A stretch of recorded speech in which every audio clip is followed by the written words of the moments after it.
The HP Z820 workstation isn't your average desktop. This machine has two Xeon processors, two Quadro video cards, and can handle up to 14 terabytes of storage and 512 gigs of RAM. How does HP pack all that tech into a nearly toolless case that's super quiet? Well, let's find out. I'm Bill Detweiler, and this is Cracking Open.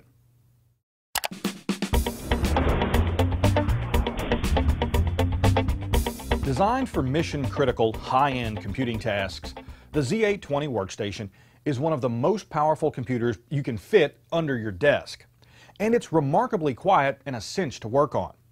But even before I crack this beast open, let's look at the outside of the case, which has several really nice features. First are the handles along the top. A fully loaded Z820 can top 50 pounds, so these are very helpful when moving the machine. Another movement-related feature are the skids along the bottom. Now these help you slide the machine out from under your desk when you need to access the ports in the back. Now when it comes time to open the case, the side panel's large handle makes removing the panel a snap. Inside the machine, it's equally clear this isn't your average PC. Like the Z1 workstation, which I cracked open earlier this year, the 820 has distinct cooling zones. One for the power supply, a second one for the motherboard and memory, and a third one for the I/O area, where the graphics cards and other expansion slots are. Along with these distinct zones, HP also routed the internal cables along the side and bottom of the case to improve airflow. Most of the machine's components can be removed without tools, and HP shows you where to grab each part with these handy green indicators. I'll start by removing the power supply, which is a massive 1150 watt unit, which has two internal fans. The I/O shroud comes off next, revealing our machine's two NVIDIA Quadro 4000 video cards and a ton of expansion slots. The motherboard and memory cooling assembly is next.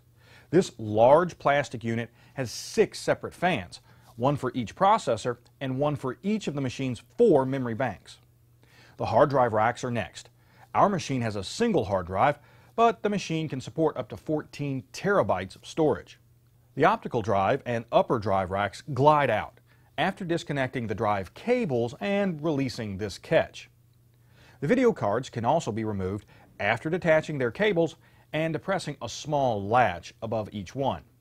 And lastly, you can pop out the 2 I/O zone cooling fans once they've been disconnected from the motherboard.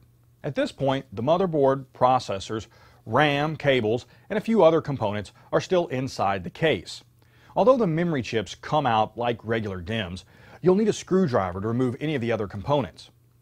But as these machines come with a 3-year parts and on-site labor warranty, if the processor fails, HP will send a technician out to replace it.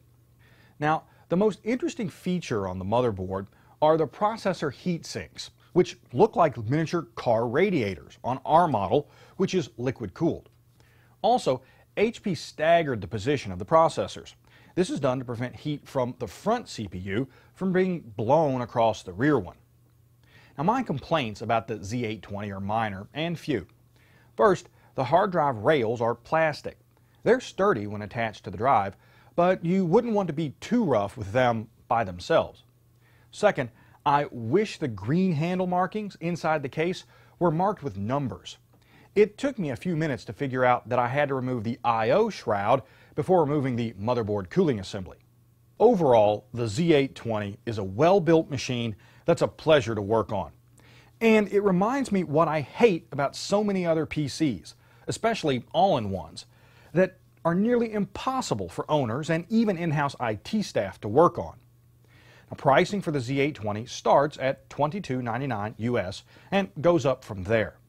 To see more teardown photos and read my full hardware analysis, go to techrepublic.com/crackingopen. I'm Bill Detweiler. Thanks for watching.